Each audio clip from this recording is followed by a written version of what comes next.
Est-ce qu'on pourra bientôt partir en vacances à défaut vraiment d'aller s'y installer sur Mars, Olivier Sanguy?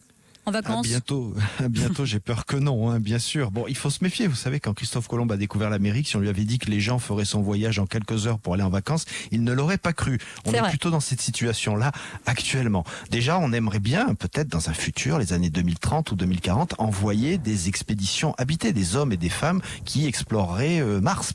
Mais ça va déjà être très compliqué à faire. Il y a ce fameux milliardaire Elon Musk, ce milliardaire américain qui a créé cette compagnie SpaceX. Qu'est-ce qu'il prépare avec sa société? Parce que lui, je crois qu'il nous fait une promesse de vacances dans pas si longtemps. Oui, alors du moins, ce qu'il veut faire, c'est faire de l'espèce humaine une espèce multiplanétaire. C'est-à-dire son but, il dit que si on est que sur une seule planète, s'il y a un problème sur cette planète, ça en est fini de la civilisation humaine. Si on est sur deux planètes, déjà, on a plus de sécurité. Il est prévoyant, Elon Musk.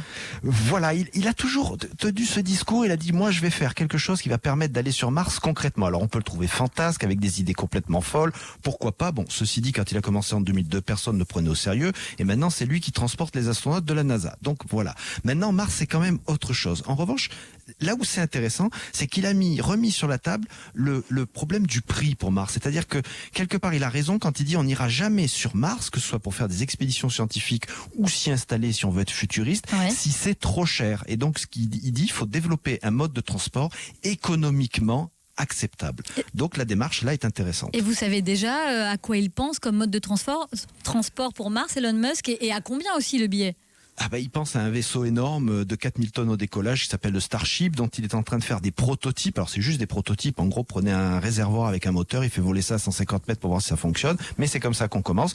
Et il promet des dizaines de personnes sur Mars avec ce vaisseau, voire 100 tonnes de fret. C'est énorme, hein. Un gros satellite, c'est 10 tonnes. Donc imaginez 10 fois plus sur Mars. Et un prix de 100 000 à 500 000 $. C'est pas cher, hein, pour aller sur Mars. Mais bon, là, on part en vacances une fois dans sa vie, quoi, on va dire. Et encore, c'est même pas sûr. Il faut revenir. Ah oui, c'est que l'aller. Non, ce serait l'aller-retour. Mais enfin, ça fait quand même de sacrées vacances. Enfin, je crois qu'on peut emprunter pour toute sa vie, voire plus au-delà.